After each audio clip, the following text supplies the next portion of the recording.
financiers, c'est Jalo Compta. On se retrouve aujourd'hui pour la vidéo explicative du bilan. Sauf qu'aujourd'hui, on va utiliser un schéma assez différent. On va utiliser en fait un fond blanc. On va expliquer partie par partie le bilan pour que ce soit beaucoup plus clair et beaucoup plus pédagogue.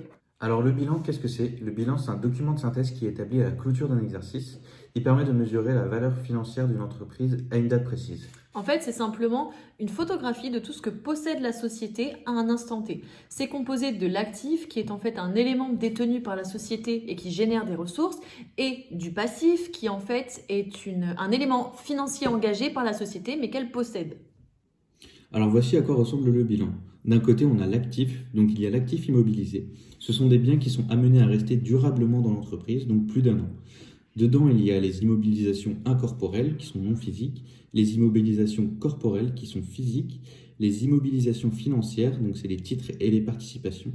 Ensuite, il y a l'actif circulant, des biens qui sont amenés à bouger dans l'entreprise et ou à se renouveler. Il y a les stocks, donc c'est les marchandises gardées dans l'entreprise mais qui sont destinées à la vente. Les créances, donc c'est les sommes d'argent que nous doivent les clients. Et les disponibilités, la banque, la caisse. Dans l'autre partie du bilan, on a le passif. Se regroupe deux catégories avec les capitaux propres, où il y a le capital social, c'est le montant apporté à la création de la société qui peut être augmenté dans la vie de l'entreprise. On a les réserves et les provisions, et enfin le résultat que l'on obtient, c'est le bénéfice ou la perte de l'entreprise grâce au compte de résultat. La deuxième partie, c'est le passif circulant, c'est des éléments qui vont être amenés à aussi être en mouvement. Il va y avoir les dettes fiscales et sociales, les dettes à moyen terme et les dettes fournisseurs. On retrouve à l'opposé de la banque les concours bancaires courants qui sont en fait simplement un découvert bancaire. L'actif et le passif doivent être égaux. C'est le premier système de contrôle de la bonne réalisation du bilan. Il y a un lien entre le bilan et le PCG qu'on a expliqué dans notre précédente vidéo. Donc les comptes de classe 1 correspondent aux capitaux propres, donc le passif. Les comptes de classe 2 correspondent à l'actif immobilisé. Les comptes de classe 3 correspondent à l'actif circulant.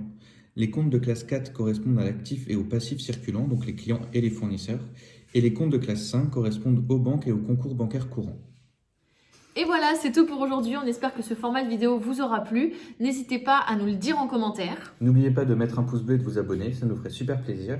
Sur ce, salut les financiers!